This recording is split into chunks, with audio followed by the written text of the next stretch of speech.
Hello everyone, welcome to EA40. Thank you for tuning in.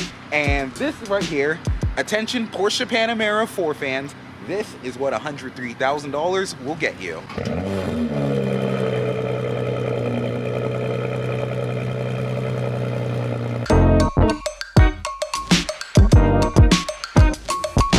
The spec we are looking at here is black on black on black, talking about the exterior, interior, and the wheels. These headlights, they're LED headlights, 4 points, as you can see. 1, 2, 3, 4. 2 plus 2 is 4. Minus 1, that's 3. Quick math. 2 plus 2 is 4. Bumper right here, inspired off of the other Porsche models. For example, 911 right here. You can see a bit of a similarity between both of them. Moving along to the side, these tend to come standard in 19s. However, these are 21 in exclusive design. These are on Pirelli all-season tires. 6-piston brakes up front and 4 here in the rear. Going towards the back, the headlight design is LED again, and you have dual exhaust. Let's see how the exhaust is like. So it is 4 tips, obviously in one big housing. It's actually somewhat legitimate, not so much like other cars where there's absolutely nothing here and then the tailpipe comes out the bottom. No, no, no, no.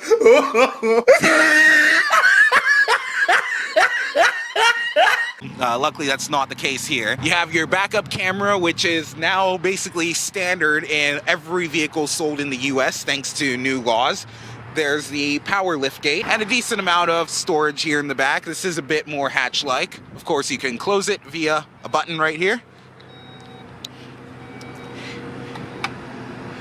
This is the overall side profile. You can tell how it slopes in the rear, not so much like a regular sedan. That is one distinction that you'll have of this over a comparable Maserati Quattroporte or Mercedes S-Class or Audi A8, etc. Moving along the side here, same fare. You got these air vents here. That is the overall exterior design of the Porsche Panamera, specifically the Panamera 4. And before hopping into the interior, here is the release for the engine bay. Let's see, just for fun, how long it takes to find it. It's always different depending on what car you're in.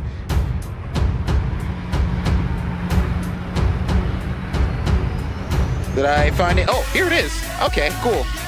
So this is the engine. It's a 3-liter V6 with 330 horsepower. And one of the reasons why I want to point it out, other than this cool engine brace here, I know it's a bit of a standard engine brace, but I still find it pretty cool. It's worth noting this car gets 21 miles per gallon city and 27 highway, which, if you think about it, a similar car about 10 years ago, Mercedes S-Class, that was getting about 14 city and 22 highway. And now you can get similar levels with over 20 mpg in both areas. I'm wondering when this will end up getting 30 mpg. So as I was hopping into the interior of this, I was just playing around with these buttons here, and what I noticed is that there's one button that opens the whole hatch, and the other one, if you press and hold it, that closes the hatch. So that's a little bit different. I haven't seen that before. And this button here can actually close the mirrors for you. These 2 buttons are to control the mirror like angle, etc. And you press and hold one, and you just wait for it to turn off, or you can press the other one when you want to control the other switch. Anyway, hopping into this vehicle, you have the main cluster here. Right now, there's someone standing outside the vehicle who has a key. That's why there's a key not found here. So the tachometer is analog, but the rest of it is digital. 52 degrees outside, it is a little bit warmer. You have the paddle shifters here, which are mounted to the steering wheel, not so much the column. Still works for most driving preferences. And then there's the whole system here. So this is the new infotainment system. It's all touch controlled, so this is the home. You can also hit home and apps. Let's see what's there. Parking, fuel prices, event info, weather. So this is the weather currently. We are in Swickley right now at Swickley Porsche. Then we can control car settings. So we have different settings. We can change it for the chassis, normal, sport, or sport plus. You can also change certain settings through the buttons here, and it will impact what shows up there. There's a sport mode, or you can switch to individual right there. This is the gear selector. So there's a P button for park, then you push it up for reverse, push it downward for drive, or you can slot it over for manual. Volume controls are right here. So just to play around with the system a little more, there's the home button right here. Doesn't take much touch to change what's there. We can go to media real quick. Right now this is on satellite radio. Obviously we can tune it. I'm adjusting other settings here, or I could go to a list of all the different channels on satellite radio. I haven't played with this system before. This is my first time using it. Assist wise, this car has parking assist and lane change assist. So we can open up the parking assist right here, and it sensors front and back. There's even a clean function. There's also, for the lane change assist, there's the button or the light that shows up in the mirror right about there, which will help you know when there's someone coming. So that's the safety systems that this car comes with. Could help for lowering insurance, etc. The system for audio in this car is a Bose system. I believe it is 10 speakers in here, and you can have different options, volume of course for different parts of it, the tone of the system. I can adjust the bass, I can adjust the treble. This is how I would adjust the fade and the balance of the car. This is how the navigation system works. There's a map here. You can input or put in your destination right here. Pretty easy to figure out. I'm not going to put in a destination now.